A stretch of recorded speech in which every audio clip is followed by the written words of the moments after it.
në librave në Mejtep. Pastaj në Mejtep, për shembull, rrinte me orë të tëra dhe Mulla Hasan Masurica. Pra gjithë ta burra kanë qëndru në një qysh atë një kënd të caktuar të xhamis, i cili ka qenë komplet me libra dhe aty pastaj kanë ardhur dhe profesor për shembull hoxhallar, dietar, shkencëtar dhe aty është bërë një stuhi e madhe e mësimit, jo vetëm mësim besimit, por edhe mësimeve të jetës, edukatës. Kanë mësu njerëzit edhe edukatën, si në rrugë, si në familje, si një jetë përditshme. Ka qenë një amalgam, një promotor i fuqishëm Mejtepi ka qenë në shoqërinë tonë. Për shembull, në Mejtep ki pas në gjitha kryeqytetet shqiptare, si në Tiranë, Shkup, në Prishtinë, edhe në qytete, pashtu në Prizren, në Berate, në Sarande, kudo në trojet shqiptare kemi pas Mejtepet që kanë përgatit.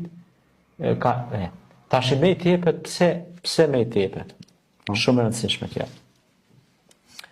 Mejtepet nëse shtuhen më shumë, ne kemi medreset, fakultetet, vendet edukative kështu më radhë, është futë edhe landa tash me quajnë edukata qytetare. Sa zbatohet nuk e di. Sa kem qytetari se di. Është një pikë pyetje e madhe këtu. Por Mejtepet ndikojnë sepse Mejtepet janë vende edhe edukimi. Njeriu mëson edukatën bazë të sjelljes, qoftë në rrugë, qoftë në shtëpi, qoftë në familje, kudo. Pra është edebli, është i edukuar. Dhe ajo nis ushqet edhe qysh në veçdi, po ka pas edhe të rritur që kanë shkuar në Mejtep, se ndoshta kanë pas mungesë. Edhe pse ndoshta kanë qenë të përmbushur, e kanë dhënë veten si akoma që kanë nevojë për të përmbushur për Mejtep. Dhe në Mejtep pra janë vendosur pra gjërat e sheshuara dhe njerëzit janë edukuar dhe janë përgatitur, janë rrit. Prandaj për shembull, te ke pa ne për shembull dikur si burrat si gratë për shembull kur ka ka ditë me nderu, ka ditë me të respektu, apo kupton? Sot hin më shumë nuk çohet as me dhon dorën, as me respektu as kur risan.